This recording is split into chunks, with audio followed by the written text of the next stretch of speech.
Understanding the rhythm of play in a poker session can be crucial for your success.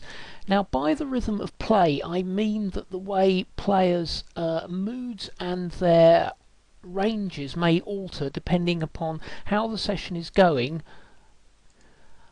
and also relative to the success and failure of the kinds of plays that they might have been playing. This is most often relevant when you're playing either heads up or very short-handed, but it can also apply in full ring games, especially, and it's especially important to keep your eye on the players directly to the left or right of you in that situation, because they are most frequently the opponents you'll be most likely to exploit. I want to demonstrate this with an example from a heads-up match that I played on Party Poker.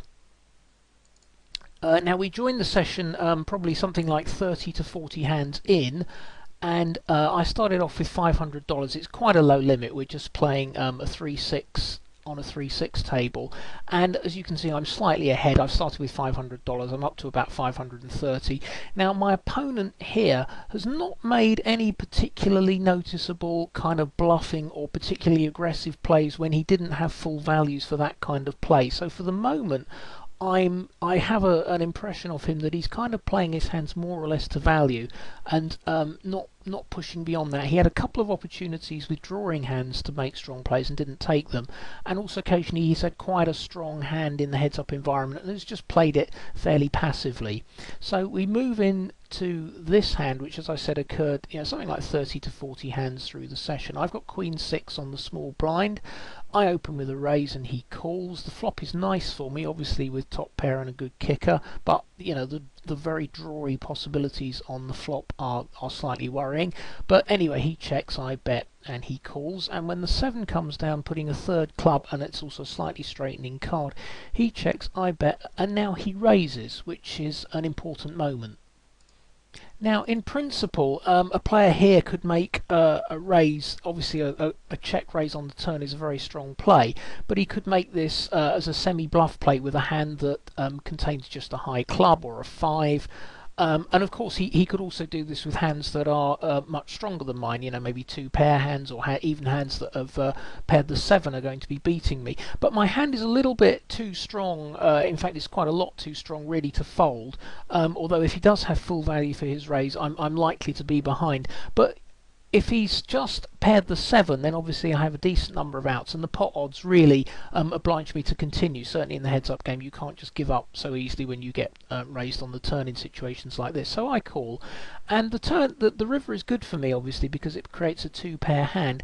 And when he bets, I decide to simply call behind him rather than raising. And the reason I just call is because if I am behind, if he's made a flush on the turn or a straight or some kind of strong hand, then he's going to 3-bet, and it's going to be very expensive. And I'm only, if he happens to be bluffing, then my raise doesn't gain anything, whereas if I happen to be losing, it's going to be very expensive. So kind of balancing the risk and reward, I think it's better to just call there. And it turns out that he had the hand Ace-5 with the 5 of club.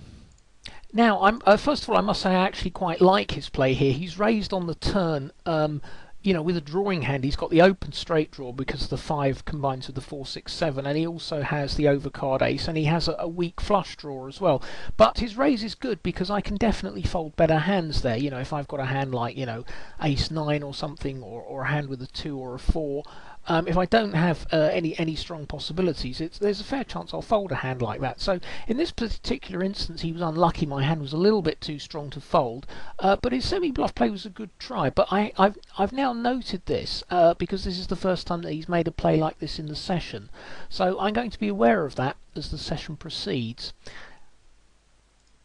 Now, the next hand I want to look at occurred about 10 or 12 hands later. Nothing much had happened in the intervening hands, no great fireworks or anything. Again, I'm in position on the small blind button. I open for a raise with 6-9, weak hand, but I'm raising it. He calls. I get a good flop with middle pair. He checks, I bet, he calls, and when the 7 comes, obviously I Conti bet there, and I get raised. Now at this point, I have to decide obviously if he's making some kind of semi-bluff play again, or if he's got genuine values for his raise. Now the problem is, if he does have genuine values with either a queen or a strong 9, then I'm in bad shape. I'm either playing 5 or 3 outs, and the board is not nearly as drawy as it was on the previous example. So on this particular occasion, I decided to give him credit for the hand, and I actually muck my hand rather than chasing it down. Now, obviously, I don't know what hand he had here, but my strong feeling, well, obviously I folded the hand, so my strong feeling is that he actually had a good hand here and had values for his raise. But I've kind of made a mental note now that he's tried a bluff play which was unsuccessful, and now he's raised again when I think he probably had values for his raise. So I'm at the back of my mind, I'm thinking that if he makes a strong kind of, a check raise on the turn, or a strong play in a hand in the near future, I'm not necessarily going to give him credit for it. I'm going to assume that I'm going to put a lot of hands in his range that are bluffing and semi-bluffing hands. Now this next hand actually occurs on the very next deal. I've got 10-7, this time I'm out of position. He raises and I call, and obviously I get a very good flop with top pair. I check, he bets, and I check raise him. He calls, and when the 9 pairs on the turn, I bet and get raised. Now, as I mentioned before, if he has genuine values for this raise, then I'm not in good shape here at all. But because of the rhythm of the play of the section, I'm kind of anticipating a bluff or a semi-bluff to materialise, around this point. So, although it's perfectly possible that he has a 9 or a better 10 than me, I don't feel confident enough that I can fold my hand here. I feel that I have to call him down, because I feel that bluffing hands and semi-bluffing hands constitute a major part of his range here, and he could easily have a hand like 8-7 or 8-jack or a couple of spades. So there are a lot of opportunities for him to have drawing hands, so it's perfectly reasonable for me to call down here. So I call, and the king comes on the river. I check, he bets, and I call, and it turns out he had king 4, so he actually got incredibly lucky on the river, hitting a 3-outer to the king. And as you can see, obviously with king 4 he has no hand at all, and his play on the turn was indeed a pure bluffing play. But I was able to make a decent call down there because of a feeling for the rhythm of the play, and thinking that it was well within the bounds of possibility that he would be playing a bluffing or semi-bluffing hand there.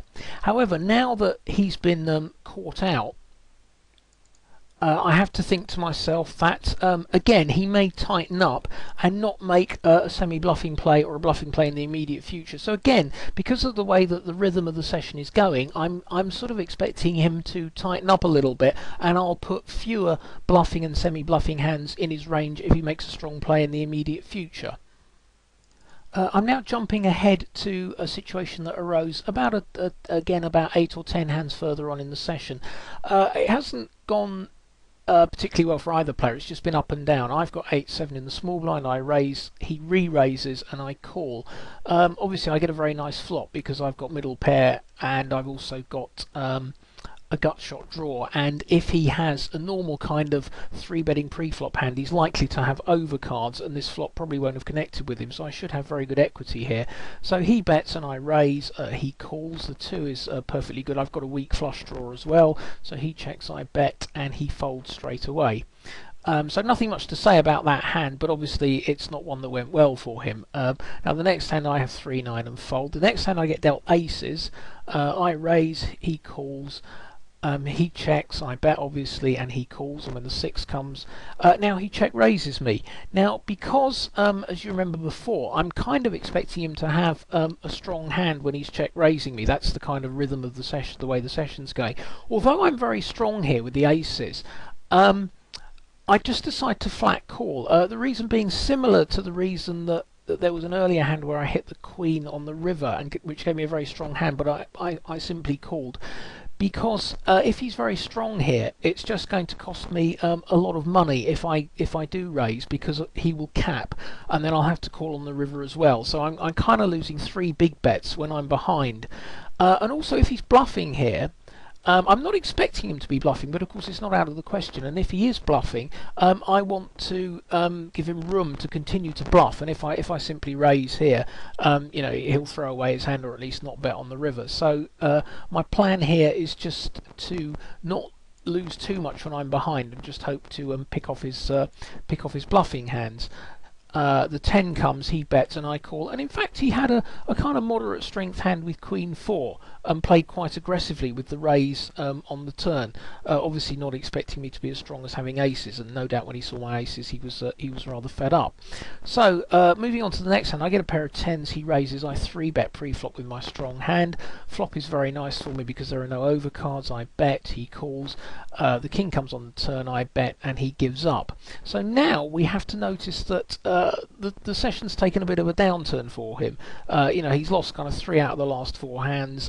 I'm pushing him around a little bit. So now, if I'm considering the rhythm of play in the session, I've got to start thinking that maybe he's going to be a bit frustrated and a bit fed up, and this may well loosen up the kind of ranges that he is willing to play in certain situations.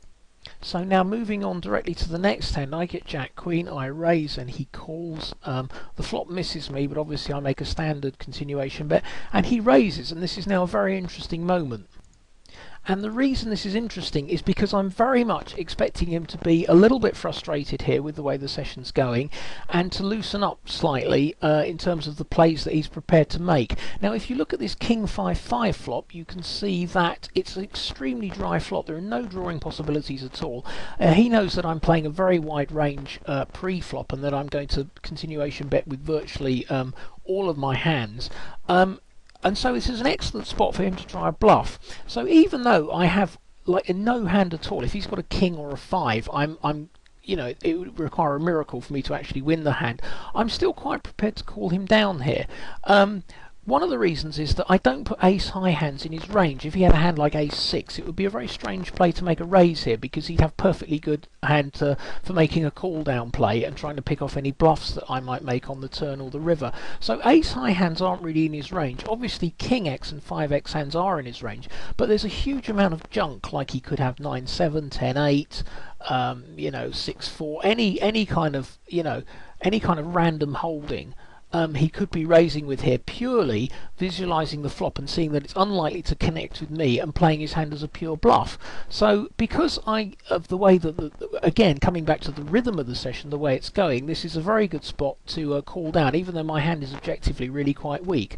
So I call. The turn brings a 10, which is nice because now I've got an open-ended straight draw, but I'm calling anyway, no matter what happens, because, like I said, I feel that there's a great many bluffing hands in his range. He bets and I call.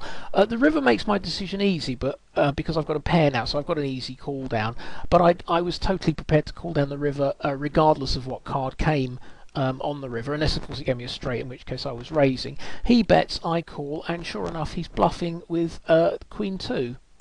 Now, if this hand had been played purely in a vacuum, if this was like, the first, second, or third, or fourth hand in the session or something, it would have been quite difficult to play beyond the turn, calling on the King 5-5 flop when I'm completely dead if he has any kind of hand at all, makes it very difficult to continue. But noticing the way the previous few hands had gone and how he's likely to loosen up his range and style of play, enables me to make a good call down there with what is objectively quite a weak hand.